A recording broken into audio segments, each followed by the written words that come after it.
রিক্সাওয়ালা আমার কাছ থেকে 10 টাকা ভাড়া বেশি চাচ্ছে, আবার ওইদিকে পুলিশকেও দেওয়া লাগতেছে। মাছওয়ালা আমাকে পচা মাছ গছাই দিচ্ছে, আবার মাছওয়ালা যে রোডের পাশে বসে মাছ বেচতেছে এই জন্য সে স্থানীয় আওয়ামী লীগ নেতারে তার কিছু দেওয়া। একজন পতিতা আজকে শরীর বিক্রি করে খাচ্ছে। কেন খাচ্ছে? শরিয়া নাই। শরিয়া না থাকার কারণে সে আজকে খেলাফা নাই, আজকে তার তার জিম্মাদারি নিবে এমন কোনো প্রশাসন নাই, যার কারণে সেই মেয়েটাকে আজকে শরীর বিক্রি করে খাইতে হচ্ছে। লর্ড ম্যাকলে প্রণীত যে কারিকুলাম, সেই কারিকুলামে আমরা যারা পড়াশোনা করেছি, আমরা ইসলামের মতো করে চিন্তা করা এখান থেকে আমরা দূরে সরে গেছি।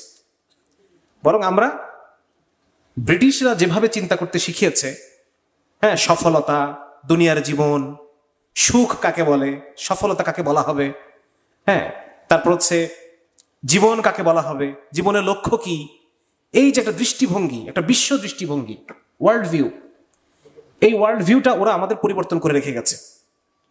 এবং লর্ড ম্যাকলে তার উদ্দেশ্য, মানে শিক্ষা ব্যবস্থা কি উদ্দেশ্যে তিনি প্রণয়ন করছেন, সেই কমিটির বৈঠকে উনি একদম খুব স্পষ্ট করে বলেছেন যে আমরা এমন একটা জনগোষ্ঠী তৈরি করতে চাই যারা আমাদের এবং নেটিভদের মধ্যে, স্থানীয়দের মধ্যে এবং শাসক ব্রিটিশদের মাঝে তারা ইন্টারপ্রেটার হিসেবে কাজ করবে।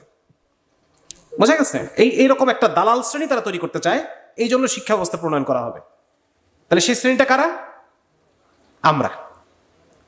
এবং পরবর্তীতে লর্ড ম্যাকলে আরো বলছেন যে আমরা এমন একটা শ্রেণী তৈরি করতে চাই যারা গায়ের রঙে তারা ভারতীয়, কিন্তু তাদের বুদ্ধি, বিবেচনা, মগজ, চিন্তা ভাবনা, রুচি, এই সমস্ত কিছু হবে ব্রিটিশ।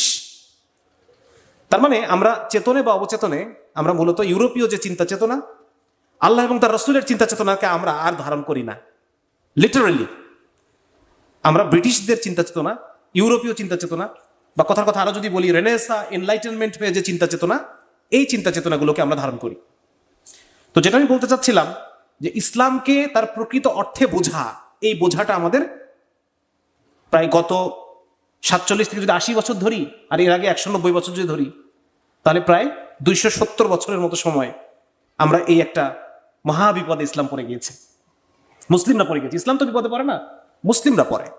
এবং এই বিপদটাকে আমাদের আলেমরা অনেক সময় তাতারিদের যে একটা আগ্রাসন, ওইটার সাথে তুলনা করেন। তাতারিদের আগ্রাসনেও একই অবস্থা হয়েছিল আমাদের।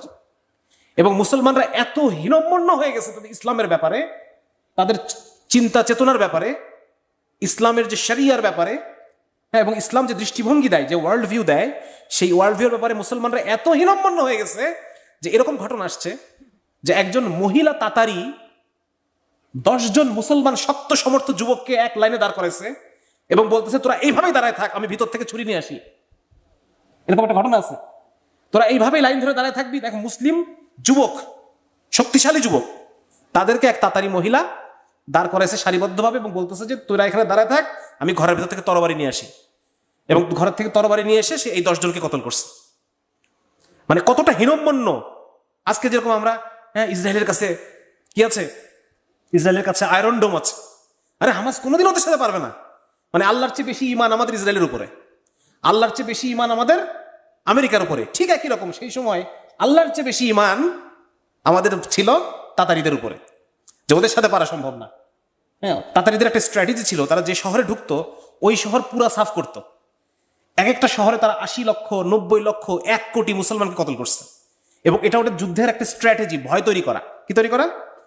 ভয়। এবং এই স্ট্র্যাটেজির কারণে মুসলমানদের অন্য যে শহরগুলো, তাদের মধ্যে একই সেন্টিমেন্ট গ্রো করে ফেলছে যে ওদের সাথে পারা সম্ভব না। বোঝা গেছে ব্যাপারটা? যার কারণে আমাদের মধ্যে একটা হীনম্মন্যতা জেঁকে বসছে। এই হীনম্মন্যতা থেকে আমাদের উঠতে হবে। এই জন্য ইসলামকে আমরা, যেমন আমাদের দাদাদের জেনারেশন বা বাবাদের জেনারেশন, ইসলামকে একটু কালচারালি দেখেন, যে এটা একটা কালচার। বাপ মুসলমান, আমিও মুসলমান, নামাজ পড়তে হয় তাই পড়ি, সমাজে না পড়লে মানুষ খারাপ বলে নামাজ, এই জন্য পড়ি। কিন্তু আমাদের সৌভাগ্য যে আমরা ইসলামকে একটা ওয়ার্ল্ড ভিউ হিসেবে চিনতে পারতেছি, যেই সৌভাগ্যটা অনেক সময় আমাদের বাবাদের দাদাদের হয় নাই। বোঝা গেছে ব্যাপারটা? আমাদের বাবাদের জেনারেশনে মুসলিমের অধিকার বলতে ওনারা কি বুঝতেন? কমিউনিজমকে বুঝতেন। হ্যাঁ, এই জন্য দেখা যায় যে ওই সময়কার যারা রক্ত টকবগে যুবক, তারা অধিকাংশই কমিউনিস্ট। ওই সময়কার যারা বড় বড় বুদ্ধিজীবী, তারা অধিকাংশই কমিউনিস্ট। কারণ ওই সময় মজলুমের অধিকার, মজলুমের শাসন, মজলুমের আত্মনিয়ন্ত্রণ, এই বিষয়গুলো বলতে ওইটাই বোঝা যেত। আর ইসলাম ছিল একটা কালচার। কি ছিল? জাস্ট সামাজিক প্রথা, সামাজিক রসম, এরকম একটা পজিশনে ছিল। যার কারণে অনেকেই তোমরা অনেক সময় এসে বলো যে বাবা মাকে তো আমি দিনের দাওয়াত দিচ্ছি, কিন্তু বাবা মা ব্যাপারটা বুঝতেছে না, বাবা মা বিয়ে দিতে চাচ্ছে না, বাবা মা এই করতেছে না, সে কত অভিযোগ বাবা মাদের ব্যাপারে আমাদের। কিন্তু এটাকে আমরা এভাবে বুঝতে হবে যে তারা এভাবেই তারা বড় হয়েছেন। আমরা অনেক সৌভাগ্যবান যে আমরা ইসলামকে একটা ওয়ার্ল্ড ভিউ হিসেবে দেখতে পাচ্ছি, ইসলামকে আমরা একটা দিন হিসেবে দেখতে পাচ্ছি। হ্যাঁ, একটা দিন হিসেবে আমরা ওটাকে অনুভব করতে পারছি। এটা সবসময় মাথায় রাখতে হবে, ইসলাম হচ্ছে দিন। ইন্না দীনা ইনদাল্লাহিল ইসলাম, একমাত্র ইসলাম ছাড়া আর কোনো দিন। দিন শব্দের অর্থ কি? জীবন ব্যবস্থা, জীবন ব্যবস্থাপনা, ম্যানেজমেন্ট সিস্টেম। দিন শব্দের অর্থ ম্যানেজমেন্ট সিস্টেম।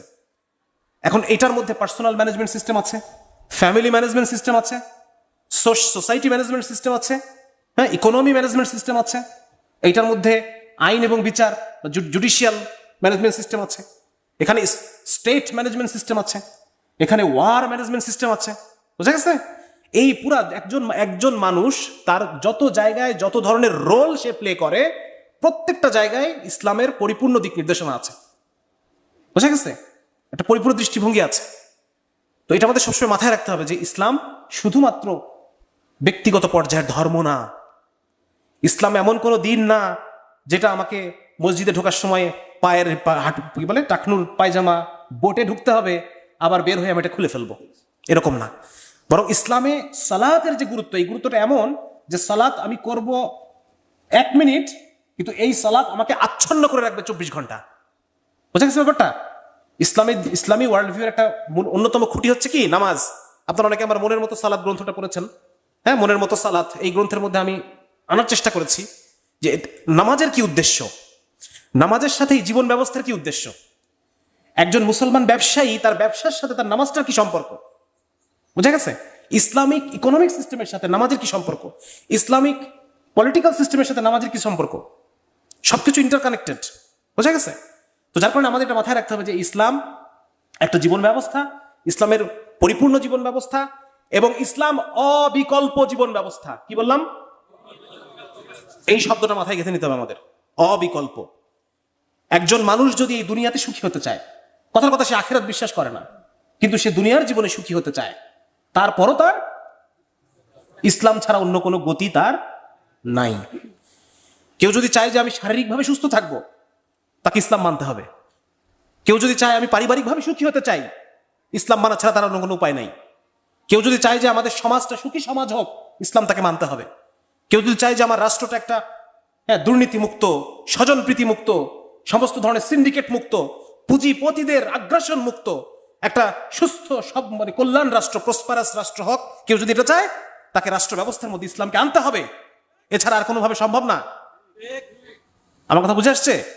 এই জন্য এই ইসলামটাকে এইভাবে স্টাডি করা, এইভাবে বোঝা, তাহলে পরে বোঝা আমি ইসলামের প্রকৃত এসেন্সটা ধরতে পারবো যে আল্লাহ রাব্বুল আলামিন ইসলামকে পাঠিয়ে কি চান আমাদের কাছ থেকে।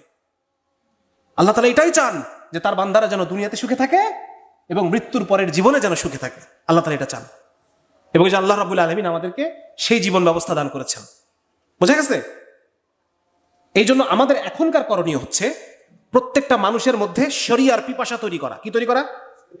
আমি একটু আগে আপনাদেরকে বলছিলাম, যখন মাগরিবের নামাজের আগে আপনাদেরকে বলছিলাম যে শাইখের এই যে আলাপ আলোচনাগুলো থেকে আপনি কি নিয়ে বাসায় যাচ্ছেন, আপনার জীবনের লক্ষ্য কি, এই লক্ষ্যটা নিয়ে আমাদের এখান থেকে উঠতে হবে। হয়তো কোঠা যাবে না, এটা কোনো ওয়াজ মাহফিল না যে আমি সারা রাত কান্নাকাটি করে সকালবেলা ফজরের নামাজে খবর নাই। বরং এই জায়গা থেকে যদি আপনি কোনো একটা মেসেজ নিয়ে ওঠেন এখান থেকে, এবং সেই অনুযায়ী আপনি বাসায় গিয়ে আপনার কর্মপন্থাকে ঠিক করেন, তাহলে পরে আমাদের এই সব দৌড়ঝাঁপ এগুলো সফল। এই যে লেখালেখি এগুলো সফল। আমরা লেখক হওয়ার জন্য লিখি না, আমাদের শায়েখ বড় নেতা হওয়ার জন্য নেতৃত্ব দেন না যে সবাই তাকে বড় নেতা বলবে, এই জন্য না। বরং আমরা চাই আপনারা কাজ করেন, এবং আমাদের কাজ হচ্ছে, দেখেন প্রত্যেকটা মানুষের দিকে আপনি তাকান, আপনি তাকায় দেখেন প্রত্যেকটা মানুষের ভিতরে জ্বলতেছে, প্রত্যেকটা মানুষের ভিতরে আগুন। কেউ তার নিজের ব্যক্তিগত জীবন নিয়ে পেরেশান, হ্যাঁ, তার মধ্যে ডিপ্রেশন, তার মধ্যে টেনশন, তার মধ্যে ব্যবসা নিয়ে অহেতুক পেরেশানি, কেউ তার স্ত্রী নিয়ে পেরেশান, কেউ তার সন্তান নিয়ে পেরেশান, কেউ সমাজের কারণে বিভিন্ন ধরনের সামাজিক অপরাধ ইত্যাদির মধ্যে ঢুকে গেছে। হ্যাঁ, মানুষের জীবন নাই। একজন মানুষের যে জীবনটা যে যাপন করার কথা ছিল, তার জীবনটা যে স্বাভাবিক ফিতরাতি সহজাত যে জীবনটা তার এনজয় করার কথা ছিল, সেই এনজয়টা সে করতে পারে না। কেন? সারা পৃথিবীর এই বর্তমান ক্যাপিটালিস্ট ভোগবাদী যে সিস্টেম, এই সিস্টেমের কারণে সে তার স্বাভাবিক জীবনযাপন করতে পারে না। আপনারা জানেন যে যারা মানে একসময় ছাত্র জীবনে কমিউনিস্ট রাজনীতি করছে তারা এই জিনিসগুলো খুব ভালো জানে। একজন গার্মেন্টস শ্রমিকের বেতন কিভাবে ঠিক করা হয় আপনারা জানেন? হ্যাঁ, তার প্রতিদিন শর্করার পরিমাণ কতটুকু লাগবে, একজন মানুষের শর্করা খাবারের পরিমাণ কতটুকু, স্নেহ জাতীয় পদার্থ কতটুকু, আমিষ জাতীয় খাবার কতটুকু, ক্যালকুলেশন করে তাদের বেতন ঠিক করা হয় হয়তো এক সময়। তাহলে এই মানুষটা তার সন্তানকে বড় করবে কিভাবে, পড়াশোনা করবে কিভাবে, অসুস্থ হলে চিকিৎসা সেবা পাবে কিভাবে? তাহলে এই যে দেখেন মানুষের গার্মেন্টসের মেয়েদেরকে ঢেলে চাকরি করানো হচ্ছে, ঠিক না? এটার পিছনে উদ্দেশ্য কি? সস্তায় শ্রম পাওয়া, সস্তায় এখান থেকে শ্রম নিয়ে চলে যাবে। বেতন কত জানেন? 8,000 টাকা। ঢাকা শহরে কি হয় একটা মানুষের 8,000 টাকা? তাহলে এই মানুষটা কি মানুষের জীবনযাপন করতে পারতেছে? আপনারা জানেন আইভরি কোস্টে এখনো পর্যন্ত আধুনিক দাস প্রথা মেনটেন করতেছে 40 মিলিয়ন মানুষ, 40 মিলিয়ন না, সরি 40 কোটি মানুষ আফ্রিকাতে আধুনিক দাস। কি বললাম? আজকে আমার আপনার সন্তান যখন স্কুলে যায়, ওরা সেই সময় কুড়াইতে যায়। কি করাইতে যায়? যেই চকলেট আমরা খাই, এই চকলেট হয় এদের এই আধুনিক দাস প্রথা থেকে। এরা এই দাস প্রথা কারা মেনটেন করতেছে? এবং এইগুলা বহু আর্টিকেল আছে, বহু রিসার্চ আছে এটা নিয়ে, যে সমস্ত ফুড চেইন মানে যত ধরনের আপনি সাপ্লাই চেইন আছে, সাপ্লাই চেইন দেখবেন যে আপনি যে সয়াবিন তেলটা খান, এই সয়াবিন তেল একদম যে সয়াবিনটা কালেক্ট করে সেই মানুষটা বেতন পায় না, দাস। এই যে চকলেটটা আপনি খান, এই চকলেটের একদম সাপ্লাই চেইনের একদম নিচে যে মানুষটা চকলেট কালেক্ট করে গাছ থেকে, এই মানুষটা দাস। এবং এইগুলা মেনটেন করে বর্তমান পুঁজিবাদী বিশ্ব ব্যবস্থা। এই যে মাল্টিন্যাশনাল কোম্পানিগুলা মানুষের কাছ থেকে মানুষের জীবনকে ছিনায় নিছে, আমার আপনার কাছ থেকে আমার আপনার জীবনকে ছিনায় নিছে। কোনো মানুষ সুখে নাই, প্রত্যেকটা মানুষের দিকে তাকায় দেখেন, সব প্রত্যেকটা মানুষ জ্বলতেছে। এর সমাধান কি? সমাধান কি বলেন? অমুক গিয়ে তমুক আসা, অমুক সরকার গিয়ে তমুক সরকার, তমুক সরকার গিয়ে অমুক সরকার, এভাবে সমাধান হবে না। এর মধ্যে সমাধান নাই। এই প্রত্যেকটা সিস্টেম পুঁজিপতিদের বানানো সিস্টেম। হ্যাঁ, ওই যে আমরা পড়ছি না যে by the people for the people, না, এটা ভুল কথা। খোদ আমেরিকার ডেমোক্রেসি সম্পর্কে গবেষকরা বলতেছে যে এটা হচ্ছে প্লুটোক্রেসি। আমেরিকা তো সবচাইতে বড় একটা ডেমোক্রেসির উদাহরণ না সারা ওয়ার্ল্ডে। ওরা তো বিভিন্ন দেশের কাছে গণতন্ত্র বেচা খায় নাকি? হ্যাঁ, তো সেই আমেরিকার ডেমোক্রেসি সম্পর্কে আমেরিকার যারা পলিটিক্যাল ফিলোসফার তাদের মন্তব্য হচ্ছে এটা this is not democracy, this is plutocracy. What is plutocracy? বণিকতন্ত্র। বণিকতন্ত্র মানে যারা বড় বড় মাল্টিন্যাশনাল কোম্পানির যারা মালিক, যারা শেয়ার হোল্ডার, এরাই সিনেটর, এরাই এমপি, এরাই মন্ত্রী। আপনি সব সমস্ত জায়গায় একই জিনিস দেখতে পাবেন। প্রত্যেকটা মন্ত্রীর একটা করে একটা গ্রুপ অফ ইন্ডাস্ট্রিজ আছে, কোন একটা ফ্যাক্টরি আছে, তারা তাদের ব্যবসা মতো করে পলিসি তৈরি করতেছে। সুতরাং আমাদের প্রথম কাজ হচ্ছে প্রত্যেকটা মানুষকে বোঝানো যে আজকে যে তোমার মধ্যে আগুন, এই আগুন নেভাবে একমাত্র ইসলাম। কে নিভাবে? তোমার মধ্যে যে কষ্ট, যে সমস্যা, তোমার মধ্যে যে পেরেশানি, তুমি যে মানবতার জীবনযাপন করতেছো, এই জীবনযাপন থেকে তোমাকে বাঁচাতে পারে একমাত্র শরিয়া, আর কেউ না। প্রত্যেকটা মানুষের মধ্যে শরিয়ার পিপাসা তৈরি করা। আমি আপনাদের একটা ঘটনা শোনাই, আপনারা বিরক্ত হচ্ছেন? আমি তখন মেহেরপুরে ইমার্জেন্সি মেডিকেল অফিসার, মেহেরপুর হাসপাতালে। তো ইমার্জেন্সি রাত্রেবেলা 12টা-1টার পরে সাধারণত রুগীর আর কোনো চাপ থাকে না, মানুষজন কম আসে। ওই সময় অন ডিউটি যারা পুলিশ কনস্টেবল নিচু, ওনারা এসে আমার সাথে, এখানে অনেকে হয়তো আমাদের ইন্টেলিজেন্সের ভাইরাও থাকতে পারেন, অথবা পুলিশের আইন শৃঙ্খলা বাহিনীর ভাইরাও থাকতে পারেন, তাদের উদ্দেশ্যে আমি এই কথা বলতে চাই, এই ঘটনাটা শোনেন আপনারা। সেটা হচ্ছে, তো এনাদের সাথে আমার খুব ভালো সম্পর্ক, আমি ওনাদের সাথে গল্প করি রাত্রে। তো রুগী নাই, কি করবো, আমি বসে আছি চুপচাপ, উনিও আসতেছে, একটু বসলো, হ্যাঁ একটু চা আনাইলাম, খাইলাম, গল্প করতেছি। তো ওনারা একদিন একজন কনস্টেবল আমাকে একটা ঘটনা শোনাচ্ছে, খুব ভালো করে শুনেন আপনারা। সেটা হচ্ছে, উনি বলতেছেন, স্যার কি করব বলেন, আমাদের সোর্স পালতে হয়, বুঝে গেছে? কোনখানে কোন অপরাধ ঘটতেছে ওই এলাকায় কোন একটা সোর্স তারা পালে, টাকা দেয়, ওই সোর্স তাকে খবর দেয় যে অমুক জায়গায় এই হচ্ছে, আপনারা আসেন। সে তখন যায়, অপরাধীকে ধরে। বলতেছে আমাদের সোর্স পালতে হয়, কিন্তু সোর্সের পালার জন্য সরকার থেকে যে একটা বাজেট আসে, ওই বাজেটটা আবার ওসি মেরে নেয়। কে মেরে নেয়? ওসি সাহেব ওই বাজেটটা মেরে নেয়। যার কারণে আমরা টাকার অভাবে সোর্স পালতে পারি না। সোর্স যদি পালতে না পারি, খবর পাবো না। খবর যদি না পাই, অপরাধী ধরতে পারবো না। অপরাধী ধরে যদি প্রতি মাসে নির্দিষ্ট একটা পরিমাণ অপরাধী জমা দিতে না পারি, তাহলে প্রমোশন হবে না। বোঝা গেছে? 4 জন 5 জন 10 জন 9 জন এরকম একটা কোটা আছে, ওই কোটাটাকে ফিল আপ করতে হবে প্রতি মাসে। ওই কোটা যদি তার ফিল আপ না হয় এটা তার রেকর্ডে থাকবে না, যার কারণে সে ভালো অফিসার হিসেবে পরে প্রমোশন পাবে না। পরে প্রমোশন পাবো না, প্রমোশন যদি না পাই তাহলে বেতন বাড়তেছে না, আর বেতন যদি না বাড়ে স্যার এই বাজারে কিভাবে টিকে থাকবো? এই যে বাজার, এই বাজারে তো টিকে থাকতে পারবো না, বউ বাচ্চা নিয়ে বাল বাচ্চা নিয়ে কিভাবে টিকে থাকবো? তাই কি করি? নিরপরাধ মানুষ ধরে ধরে চালান করি। কি করি? তাহলে প্রত্যেকটা জালেম নিজেও মজলুম। আমার কথা বুঝে আসছে? প্রত্যেকটা জালেম নিজেও, রিক্সাওয়ালা আমার কাছ থেকে 10 টাকা ভাড়া বেশি চাচ্ছে, আবার ওইদিকে পুলিশকেও দেওয়া লাগতেছে, পুলিশকেও। মাছওয়ালা আমাকে পচা মাছ গছাই দিচ্ছে, আবার মাছওয়ালা যে রোডের পাশে বসে মাছ বেচতেছে এই জন্য সে স্থানীয় আওয়ামী লীগ নেতারে তার কিছু দেওয়া। প্রত্যেকটা জালেম নিজেও মজলুম, আর প্রত্যেকটা মজলুম নিজেও। এটা হচ্ছে এই পুঁজিবাদী, এই ক্যাপিটালিস্ট সিস্টেম। এই ক্যাপিটালিস্ট সিস্টেম প্রত্যেকটা মানুষকে জালেম বানায়, মজলুম বানায়। বুঝে আসছে?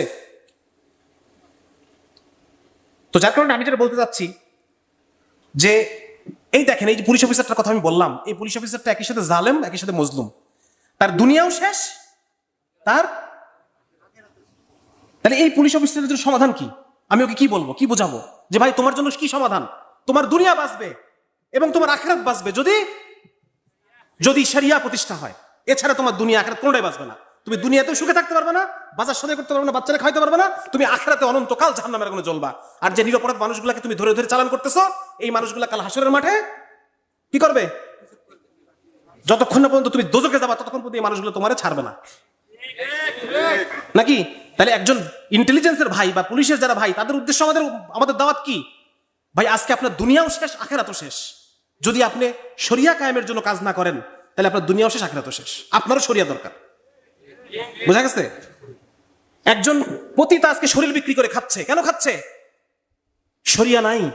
শরিয়া না থাকার কারণে সে আজকে খেলাফা নাই, আজকে তার জিম্মাদারি নিবে এমন কোনো মুসলমান খলিফ প্রশাসন নাই, যার কারণে সেই মেয়েটাকে আজকে শরীর বিক্রি করে খাইতে হচ্ছে। ঠিক আছে না? এভাবে সমাজে সর্বস্তরে প্রত্যেকটা মানুষকে ধরে ধরে আমাদের বুঝাইতে হবে, ভাই তোমার শরিয়া দরকার। শরিয়া শাসন ছাড়া তোমার দুনিয়াও শেষ হয়ে যাবে, আখিরাতও শেষ হয়ে যাবে। তুমি সব শেষ। তুমি মানুষের জীবন নেই, তুমি উপভোগ করতে পারবে না। মানুষের যে স্বাভাবিক জীবন, এই জীবনটাই তুমি পাবা না।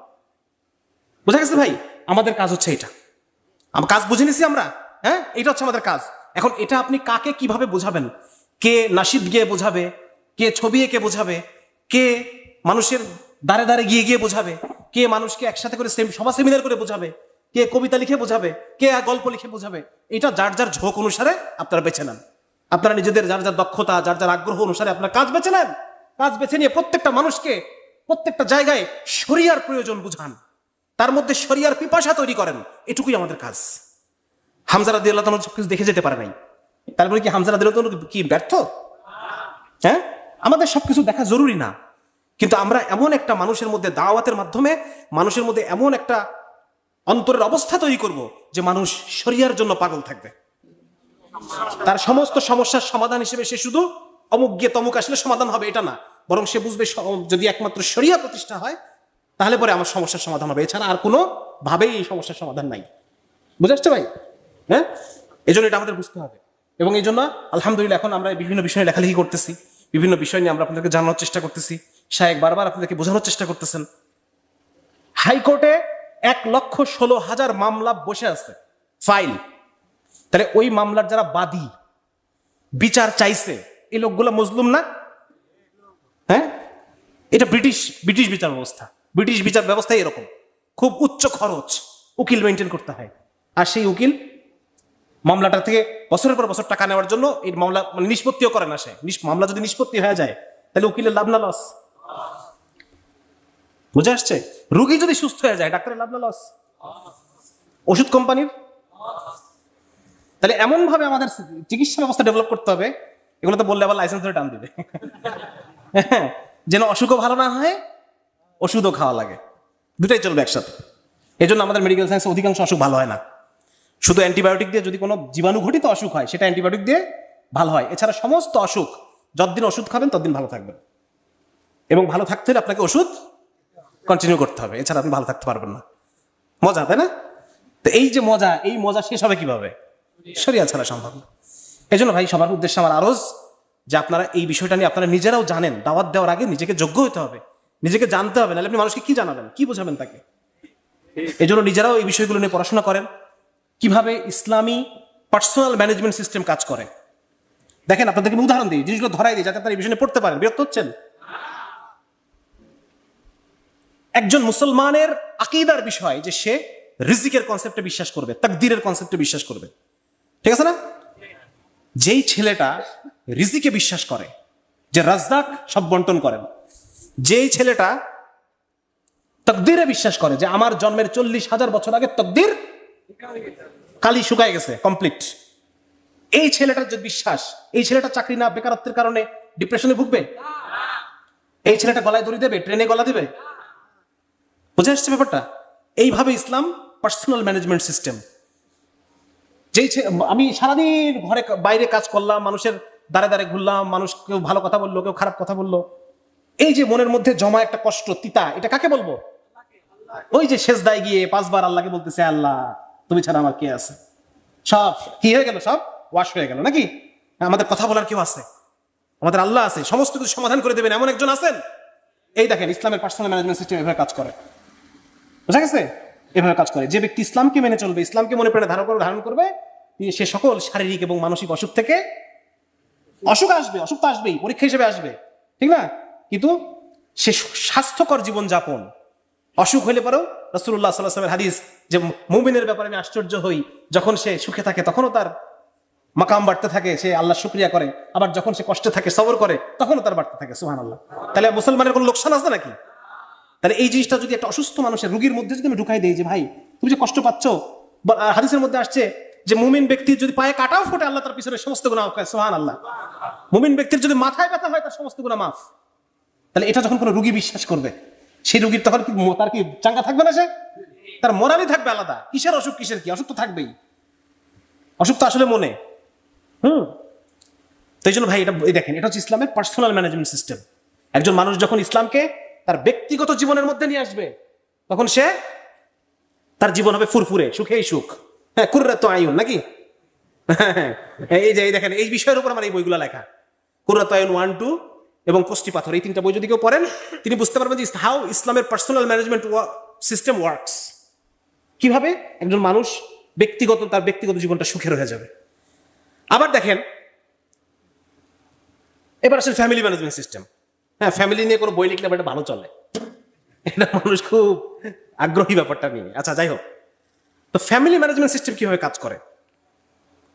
নারী এবং পুরুষের সাইকোলজি কে জানে বলেন? মহিলারা আলাদাভাবে চিন্তা করে, পুরুষ আলাদাভাবে চিন্তা করে, বুঝা গেছে? পুরুষ এবং মহিলার চিন্তা শক্তি, চিন্তা ভাবনা, প্রসেসিং, আপনি একই জিনিস দেখতেছি দুইজন, কিন্তু দুজন ভাবতেছে আলাদা জিনিস। যার কারণে এই দুটো জিনিসকে কম্বাইন করা, এই দুটো জিনিসকে এক করে দেওয়া, এটা একমাত্র কে করতে পারেন বলেন? একমাত্র আল্লাহ ছাড়া কেউ করতে পারেন। কারণ একমাত্র আল্লাহই জানেন যে নারী এবং পুরুষকে আমি কিভাবে তৈরি করছি, ঠিক কিনা? এই জন্য আল্লাহ রাব্বুল আলামিন এমন একটা পরিবার ম্যানেজমেন্ট সিস্টেম দিয়ে দিয়েছেন, যেটা যদি কেউ মেনে চলে, বউয়ের সাথে তার গ্যাঞ্জাম হবে না, বুঝা গেছে? এবং হইলেও সেটা সলভেবল, এটা সলভ করা যাবে।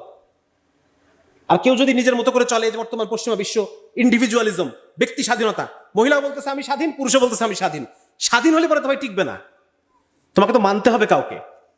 এবং মানার জন্য কি আল্লাহ তাআলা বলছেন, আর রিজালু কাওয়ামুনা আলান নিসা, পুরুষকে নারীর উপরে আমি স্থান দিছি। কেন? কারণ পুরুষ সিদ্ধান্ত দেবে। পুরুষকে বডিতে এমনভাবে তৈরি করা আছে, আমাদের যে টেস্টোস্টেরন হরমোন, এই টেস্টোস্টেরন হরমোন, এটা বিজ্ঞান বলতেছে এখন যে this is responsible for risk taking. পুরুষ রিস্ক নিবে। যেমন ধরেন, আমি আপনার উদাহরণ দিই, ধরেন এই দুটো জিনিসের মধ্যে আমি এই দুটো জিনিস, ঠিক আছে, দুইটার মধ্যে আমাকে একটা বেছে নিতে হবে, যে কোনো একটা আমি বেছে নিব, একটা। তাহলে এর কিছু ফাজাইল আছে, কিছু সমস্যা আছে, এরও কিছু ফজিলত আছে, কিছু সমস্যা আছে। তাহলে যখন আমি এটাকে বেছে নিলাম, তাহলে এর ফজিলত গুলাকে আমার ছেড়ে দেওয়া লাগতেছে। আমার কথা বুঝে আসছে? এর ফজিলতটা আমার ছেড়ে দিতে হচ্ছে। যখন আমি একে চয়েস করছি, তার মানে এর যে খারাপিগুলা ছিল, এই খারাপিগুলো আমার মেনে নিতে হচ্ছে, এবং এর ফজিলতগুলো আমার ছেড়ে দিতে হচ্ছে। আমার কথা বুঝতে পারছেন? এই যে রিস্ক টেকিং, শেষ মুহূর্তের একটা বেপরোয়া সিদ্ধান্ত যে আমি এটাই করব, এইটা করে টেস্টোস্টেরন হরমোন। বোঝা গেল? ফাইনাল ডিসিশন দেয় পুরুষ। এবং মহিলা মানুষকে আল্লাহ তাআলা এভাবে তৈরি করছেন, মহিলাদের যে স্ট্রোজেন হরমোন, এই হরমোনটা ক্রিয়েটস কনফিউশন। কি তৈরি করে? না না, এটা হাসির বিষয় না, এটাই মহিলাদের শক্তি। একজন নারী ওই দূরে পাতা নড়তেছে, ওর সাথে সাথে তার সন্তানটাকে আগলাই ফেলবে, যে ওখানে নিশ্চয়ই কিছুটা খারাপ কিছু আছে, সন্তানকে প্রোটেক্ট করে ফেলবে। এই যে দ্বিধা, এই যে কনফিউশন, এটাই নারীর শক্তি। বুঝা গেছে? তার মানে পুরুষের যে রিস্ক টেকিং, এটা কিছু মানে এই রিস্ক নেওয়ার ফলে যে খারাপিগুলা, মহিলা মানুষ সাজেশন দিবে, তার প্রচুর কনফিউশনকে ব্যবহার করে সে প্রচুর সাজেশন দিবে পুরুষকে, দেখো এটা ভালো, এটা খারাপ, এটা ভালো, এটা খারাপ, এটা ভালো। পুরুষ তখন কি করবে? সবকিছু চিন্তা ভাবনা করে একটা সিদ্ধান্ত। দেখেন আল্লাহ ব্যালেন্স, দেখেন আল্লাহর নারী এবং পুরুষের সম্পর্ক ব্যালেন্স। মহিলা তার স্বভাব সুলভ কনফিউশনকে কাজে লাগাই পুরুষকে প্রচুর সাজেশন দিবে, এবং পুরুষ তার রিস্ক টেকিং বিহেভিয়ার দিয়ে সে একটা সিদ্ধান্ত নিয়ে নিবে, এবং যে কোনো ধরনের রিস্কের জন্য সে প্রস্তুত থাকবে। বোঝা গেছে? তাহলে পরে ঠিক আছে না, আর রিজালু কাওয়ামুনা আলান নিসা, যদি উল্টাটা হইতো তাহলে কি হইতো? যদি আল্লাহ বলতো যে নারীকে পুরুষের উপর কর্তৃত্ব দিছি, এখন তাহলে এখন নারী এখন এটা নেবে, এটা নেবে, কোনটা নেবে? নারী কনফিউজ, কিন্তু শেষ, তুই বাইরে সামলা। পুরুষের যে টেস্টোস্টেরন হরমোন, এই হরমোনটা হচ্ছে স্ট্রেস। আপনারা জানেন বাইরে প্রচুর কাজ করলে পরে স্ট্রেস তৈরি হয়। কি তৈরি হয়? আপনাদের খারাপ লাগতেছে? প্রচুর স্ট্রেস তৈরি হয়। বুঝা গেছে? স্ট্রেস মানে কষ্ট, ধকল, মনে চাইতেছে না, এরপর জোর করে করতেছি, হ্যাঁ, শরীর মানে পেরেশান, অবসন্ন, এটা না, এটাকে বলে স্ট্রেস। এবং পুরুষকে আল্লাহ তাআলা তৈরি করছে যে পুরুষকে যত বাইরে খাটাবেন আপনি, ও ওই স্ট্রেসটা নিতে পারবে। আমাদের বডিটা এভাবে তৈরি করা যে আমাদের যে টেস্টোস্টেরন হরমোন আর স্ট্রেস, এই দুটা অ্যান্টি, এই জন্য একটা পুরুষকে গাধার মতো সে বাইরে খাটবে, হ্যাঁ, গরুর মতো সে খাটবে, আর সে বাইরে পরিবার কিভাবে সুখে থাকে, শান্তিতে থাকে, সেই চেষ্টা মেহনত সারা বাইরে করবে। আর নারীর যেহেতু টেস্টোস্টেরন হরমোনটা নাই, অতএব নারীর একই পরিমাণ পেরেশানি আপনি দুজনকে দিলেন, নারী এবং পুরুষকে, নারীর স্ট্রেস ঘটিত যে সমস্যাগুলো তার বেশি দেখা দিবে। বোঝা গেছে? স্ট্রেস ঘটিত যে শারীরিক সমস্যাগুলো নারীতে বেশি হয়, কারণ তার টেস্টোস্টেরন হরমোনটা নাই। আমার পয়েন্টটা ধরতে পারছেন? এখন যদি আপনি নারী এবং পুরুষকে একইভাবে খাটান বাইরে, তাহলে কি দাঁড়াবে ব্যাপারটা? পুরুষ তো ঠিকই সামলাই নেবে, কষ্ট পাবে কে? নারী কষ্টটা পাবে। এই জন্য মহিলাদের স্ট্রেস ঘটিত হার্টের অসুখগুলো, স্ট্রেস ঘটিত সাইকোলজিক্যাল অসুখগুলো এখন অনেক বেশি ওয়েস্টার্ন ওয়ার্ল্ডে, পশ্চিমা বিশ্বে। আমাদের মেয়েদেরকে তো এখনো তো আমরা, কর্মজীবী মহিলাদেরকেও তো আমরা মোটামুটি একটা স্ট্রেস কম চাপানোর চেষ্টা করি, স্বামী স্ত্রী একটু শেয়ার করে। পশ্চিমা অবস্থা আরও খারাপ। এই জন্য পশ্চিমা বিশ্বে তারা, মূল কারণ কি? ইসলামী ব্যবস্থাটা না থাকা। একইভাবে আপনি সমাজের ক্ষেত্রে দেখেন, আপনি রাষ্ট্রের ক্ষেত্রে দেখেন, সবচেয়ে বড় গণতন্ত্রের দেশ কোনটা? যুক্তরাষ্ট্র। সেই যুক্তরাষ্ট্রে প্রতি বছর 28,000 মানুষ মারা যায় গান ভায়োলেন্স। মনে করেন আমার ভালো লাগতেছে না, আমার মন টন খারাপ, মেজাজ খারাপ, আমার একটা লাইসেন্স করা অস্ত্র আছে, অস্ত্রটা নিয়ে আমি একটা প্রাইমারি স্কুলে ঢুকে গেলাম, প্রাইমারি স্কুলে ঢুকে গুলি করে 10টা বাচ্চা মেরে ফেললাম। কত মজার একটা বিষয়, তাই না? এই জিনিস যুক্তরাষ্ট্রে এইভাবে মানুষ মারা যায় প্রতি বছর 28,000 মানুষ। তাহলে এটা কি একটা সফল রাষ্ট্র বলবো আমরা এটাকে? হ্যাঁ।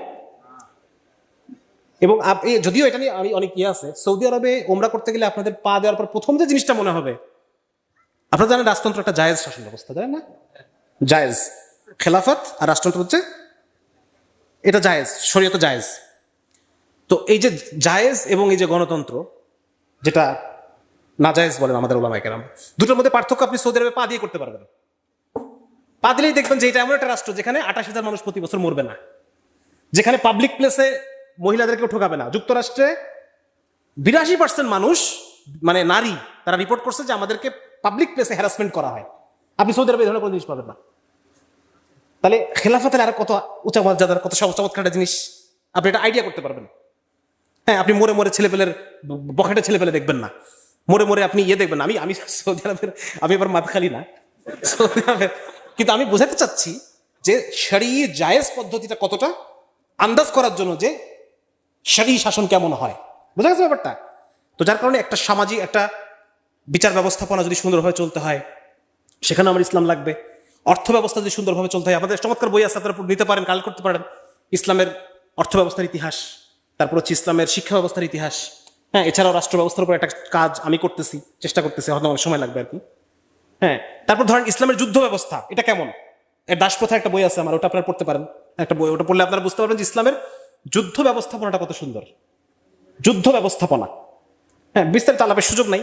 তো মোট কথা এটা, আপনারা এটা মেসেজ নিয়ে যান আজকে থেকে, যে এই যে সারা দুনিয়ার মানুষের যে কষ্ট, সারা দুনিয়ার মানুষের যে কষ্ট, এমনকি কাফেরদেরা যে কষ্ট করতেছে, আমাদের রাসূলুল্লাহ সাল্লাল্লাহু আলাইহি ওয়াসাল্লাম, ওই যে দাস ব্যবস্থা বইটা পড়লে আপনাদের মনে এই অনুভূতি হবে যে আমাদের নবীজি সাল্লাল্লাহু আলাইহি ওয়াসাল্লাম একজন কাফেরের জন্য রহমত। সুবহানাল্লাহ। একজন কাফেরকে যখন আমি গ্রেফতার করছি গান পয়েন্টে একজন কাফেরকে বাঁচায় নিয়ে উঠায় নিয়ে আসছে ইসলাম দাসপ্রথার মাধ্যমে। কিসের মাধ্যমে? ওর বাঁচার কথা না, গান পয়েন্টে যখন কাউকে আমি ধরছি, তার মানে ওর হাতে যদি বন্দুকটা থাকতো ও আমাকে মেরে ফেলতো। এই জায়গা থেকে ওকে আমি মার্সি করে আমি উঠাই নিয়ে আসছি। আমি যে ভালো খাবার টাকায় ওকে খাওয়াইছি, ওর যেন কোনো শারীরিক ক্ষতি না হয়, শারীরিক ক্ষতির দাম কমে যাবে। অতএব আমি নিজেই ওকে শারীরিক ক্ষতি হইতে, ও অসুখে মরে গেলে আমার লাভ না লস? অতএব ওকে আমি বাঁচায় রাখবো, সুস্থ রাখবো, ভালো খাবার দিব, ভালো পোশাক দিব, এবং শেষ পর্যন্ত সে যেন ইসলামী পরিবেশে থাকে, হেদায়েতের খোঁজ পেয়ে যায়। যার ওখানে মরে যাওয়ার কথা ছিল, মরে গিয়ে জাহান্নামে চলে যাওয়ার কথা ছিল, সেই মানুষটাকে বাঁচায় নিয়ে উঠাই নিয়ে এসে আল্লাহ তাআলা জান্নাতের খোঁজ দিয়ে দিলেন। তাহলে আমাদের নবীজি কাফেরের প্রতি রহমত না? কাফেরের প্রতি রহমত। এই জন্য এটা মাথার মধ্যে গেঁথে নেন যে এই সারা দুনিয়ার যত সমস্যা, এটার একমাত্র সমাধান। এমনকি প্রশাসনের ভাইদেরকে বলতেছি, ভাই আপনারা যে কষ্টে আছেন, 15 টাকা করে ডিম আপনাকেও কিনে খেতে হচ্ছে নাকি? হ্যাঁ, আপনাকেও সন্তানকে একটা ভালো স্কুলে ভর্তি করতে গেলে আপনাকেও কষ্টের মধ্যে পড়তে হচ্ছে। যে শিক্ষা ব্যবস্থা হয়েছে, 2 দিন পর আপনার সন্তান সমকামী হয়ে ঘরে ফেরত আসবে, আপনি তখন কি করবেন? সুতরাং আপনাকেও যদি ভালো থাকতে হয়, আপনারও শরীয়ত দরকার। এটা নিজের মধ্যে গেঁথে নেন, এবং এই জিনিস শরিয়ার পিপাসা সমস্ত জায়গায়, মাঠে ঘাটে, বাজারে বন্দরে, বন্ধু বান্ধব, আত্মীয় স্বজন, হ্যাঁ, যেখানে যে আছে, ইনশাল্লাহ আমরা শিগগিরই, আল্লাহ যদি তৌফিক দেয়, আমরা ইনশাল্লাহ যারা নেতৃস্থানীয় পর্যায়ে আছেন, রাসূলের সুন্নাহ হিসেবে আমরা নেতৃস্থানীয় পর্যায়ে দাওয়াতের একটা রাফ চিন্তা ভাবনা আমাদের মধ্যে আছে যে তাদের কাছে আমরা দাওয়াতকে পৌঁছাবো। বিভিন্ন প্রশাসন, বিভিন্ন রাজনৈতিক দলের যারা নেতৃস্থানীয় আছেন, ইনশাল্লাহ আমরা দাওয়াতি কাজ শুরু করবো। আল্লাহ তৌফিক দিলে আপনারা দোয়া করবেন, এবং আপনারাও যার যার জায়গা থেকে এই বিষয়গুলো স্টাডি করেন। এখন আলহামদুলিল্লাহ আমাদের কাছে অনেক ম্যাটেরিয়ালস আছে বাংলাতে, এগুলো আপনারা পড়েন, এবং আপনারাও যার যার পরিসরে নিজেদের যারা আত্মীয়, যারা বড় বড় পজিশনে আছেন, হ্যাঁ, ওখানে আপনারা দাওয়া করেন। সবখানে প্রত্যেকটা মানুষের মধ্যে শরিয়ার পিপাসা তৈরি করা চাই। পারবো তো ভাই? ইনশাআল্লাহ করবো তো, ইনশাআল্লাহ ভাই। আমরা আল্লাহর সৈনিক হব তো? এটাই আমাদের এখন কাজ। অন্য সমস্ত জিনিস বাদ দেন। আমি একটু আগে একটা কথা বলতেছিলাম যে শায়েকের 1-2 ঘন্টার আলোচনার পর আমি জিজ্ঞেস করছি, ভাই শায়েক কি বুঝাইছেন? সে এক লাফে চলে গেছে, তার মাথার মধ্যে আগে থেকে যেটা সেট করা সেটা, হ্যাঁ, যে তাগুতের শাসন বর্জন করতে হবে। শায়েক একবার বলেন নাই ওই কথা। 1.5 ঘন্টার আলোচনার মধ্যে একটা বার উনি এই কথার উচ্চারণ করেন নাই। উনি এখনকার কর্মপদ্ধতিগুলো বলতেছেন যে আমরা কি করব, আমাদেরকে এখনো সে একবার এক লাফে শেষ ধাপে চলে গেছে। না ভাই, কখনোই না। বরং আমরা এটা চাই যে আমরা আমাদের একটা আত্মপরিচয়ের একটা যুদ্ধ এখানে আছে, আত্মপরিচয় একটা যুদ্ধ, ইসলামকে অনুধাবন করার একটা ব্যাপার এখানে আছে। এইটা আমরা আগে জয়লাভ করতে চাই, ঠিক আছে না? হামজা রাদিয়াল্লাহু তাআলা তো সফল মানুষ নাকি? সুতরাং আমাদের একাকেই সব দেখে যেত না, আমরা এমন একটা প্রজন্ম তৈরি করতে চাই যেই প্রজন্ম বিজয় দেখবে, ঠিক আছে ইনশাআল্লাহ? আমরা এমন একটা প্রজন্ম তৈরি করতে চাই, এই জন্য আমাদের কাজ করতে হবে। বাচ্চাদের মধ্যে কাজ করবেন, প্রাইমারি স্কুল, নিজের সাবেক প্রাইমারি স্কুলে কাজ করবেন, সাবেক হাই স্কুলে কাজ করবেন, বুঝা গেছে? নিজ নিজ মহল্লার বাচ্চাদেরকে নিয়ে মসজিদে বিভিন্ন আয়োজন করবেন। বাচ্চাদের মধ্যে ইসলামকে প্রথিত করতে হবে। আমরা একটা ডিকলোনাইজড প্রজন্ম চাই ভাই, এটা হচ্ছে শেষ কথা আমাদের। 1 নম্বর হচ্ছে আমরা শরিয়ার পিপাসা তৈরি করতে চাই, 2 নম্বর হচ্ছে আমরা এমন একটা জেনারেশন তৈরি করতে চাই যারা হবে ডিকলোনাইজড। কারণ ব্রিটিশদের দ্বারা আমরা 4টা প্রজন্ম কলোনাইজড হয়েছি, এখন একটা প্রজন্ম আমরা মেহনত করে তৈরি করবো যারা হবে ডিকলোনাইজড, যারা আল্লাহ এবং তার রাসূলের চশমায় দুনিয়াকে দেখবে, যাদের কাছে কোরআন এবং হাদিসই ফাইনাল দলিল। তারা আল্লাহ যেটা বলছেন, রাসূল যেটা বলছেন, যেটাকে সফলতা বলছেন, ওইটাকেই তারা সফলতা মনে করবে। তারা যেটা আল্লাহ এবং তার রাসূল যেটাকে ব্যর্থতা বলছেন, ওটাকেই তারা ব্যর্থতা মনে করবে, বুঝা গেছে ভাই? এবং তাদের উদ্দেশ্য থাকবে শরিয়ার মাধ্যমে সমস্ত মানুষকে ক্ষতি থেকে উঠাই নিয়ে আসা, ক্ষতি থেকে বাঁচাই নিয়ে আসা। আমরা করবো তো ভাই? এটা হচ্ছে মাথায় রাখবো তো জিনিসটা। শরিয়ার পিপাসা, 2 নম্বর ডিকলোনাইজড প্রজন্ম তৈরি করা, ঠিক আছে ইনশাআল্লাহ? ঠিক আছে, আমি কথা এখানে শেষ করে দিচ্ছি। আলহামদুলিল্লাহ, আল্লাহ তাআলা আজকের এই মজমা থেকে আমাদেরকে মেসেজ নিয়ে, কর্মপদ্ধতি নিয়ে, কর্ম পরিকল্পনা নিয়ে আমাদের কোঠার তৌফিক দান করে। হ্যাঁ, এবং আমরা ইনশাআল্লাহ শায়েখের সোহবতে আমরা থাকবো, টাচে থাকবো ইনশাআল্লাহ। এবং আরো বেশি বেশি মানুষ যেন, আরেকটা জিনিস ইম্পর্টেন্ট, সেটা হচ্ছে আপনারা প্রত্যেকে এক একটা মার্কাজ হয়ে যান। প্রত্যেকে চেষ্টা করবেন কমপক্ষে 5-10 জন ছেলে যেন আমাকে কেন্দ্র করে ঘোরে, বুঝা গেছে? আপনার আখলাকের দ্বারা, আপনার আদবের দ্বারা, আপনার সহযোগিতার দ্বারা, আপনার মায়ামমতার দ্বারা আপনি এরকম একটা সার্কেল আমি তৈরি করবেন তো ভাই ইনশাআল্লাহ? রাসূলুল্লাহ সাল্লাল্লাহু আলাইহি ওয়াসাল্লামের হাদিস একটা বলে শেষ করে দিচ্ছি। আল্লাহ রাসূল বলতেছেন যে তোমরা গোলামদেরকে কিনে কিনে আজাদ করতেছো, কিন্তু আজাদ মানুষকে তো গোলাম বানাচ্ছ না। সাহাবীরা জিজ্ঞেস করতে, ইয়া রাসূলুল্লাহ, আজাদ মানুষকে কিভাবে গোলাম বানায়? গোলাম কিনে কিনে মুক্ত করে দিচ্ছি, এটা তো ঠিক আছে, কিন্তু একজন স্বাধীন মানুষকে কিভাবে গোলাম বানাবো? আল্লাহ রাসূল বলতেছেন আখলাকের দ্বারা একজন স্বাধীন মানুষ গোলাম হয়ে যায়। আখলাকের দ্বারা, ভালো ব্যবহারের দ্বারা একজন স্বাধীন মানুষ গোলাম হয়ে যায়। এই জন্য চেষ্টা করবেন যে আমরা প্রত্যেকে আল্লাহর জন্য, কার জন্য ভাই? আল্লাহর জন্য আরো 10-20 জন ছেলেকে যেন আমি মোটিভেট করতে পারি, আমাকে কেন্দ্র করে তারা ঘুরে, এরকম একটা সার্কেল আমি তৈরি করবো। ঠিক আছে না ভাই? ইনশাআল্লাহ প্রত্যেকে চেষ্টা করবো ইনশাআল্লাহ। এবং একসময় আল্লাহ যদি চান এগুলো আল্লাহ তাআলা এগুলো থেকে আল্লাহ অনেক কাজ নেবেন ইনশাআল্লাহ। হ্যাঁ, আল্লাহ তাআলা আমাদেরকে তৌফিক দান করুক। আর সবাই দোয়া করবেন আমাদের জন্য, আমরা যে মেহনতটা আছে এটার জন্য আমরা কন্টিনিউ করতে পারি। হ্যাঁ, আল্লাহ যেন আমাদেরকে আরো বেশি করে কবুল করেন, এবং কবুল হইতে হলে আরো শুদ্ধ হইতে হয় নাকি? হ্যাঁ, যেই তোয়ালে দিয়ে পা মুছি সেই তোয়ালে দিয়ে মুখ মুছবো? সুতরাং যদি আরো শুদ্ধ হইতে হয় আমাদেরকে আরো আত্মশুদ্ধির দিকে নজর দিতে হবে। আত্মশুদ্ধি, আমি যত নিচেকে আপগ্রেড করবো। দেখেন লোহা যখন খনিতে থাকে কেমন থাকে? পাথর থাকে, পাথর। ওইটা দিয়ে ওই ঢেলা মারা ছাড়া কিছুই করা যায় না, ওটাতে আপনি প্লেন বানাইতে পারবেন না। কিন্তু ওইটা যখন শুদ্ধ হইতে হইতে হইতে হইতে হইতে হইতে স্টিল হয়, ওটা দিয়ে অনেক কিছু বানানো যায়, প্লেনও বানানো যায় নাকি?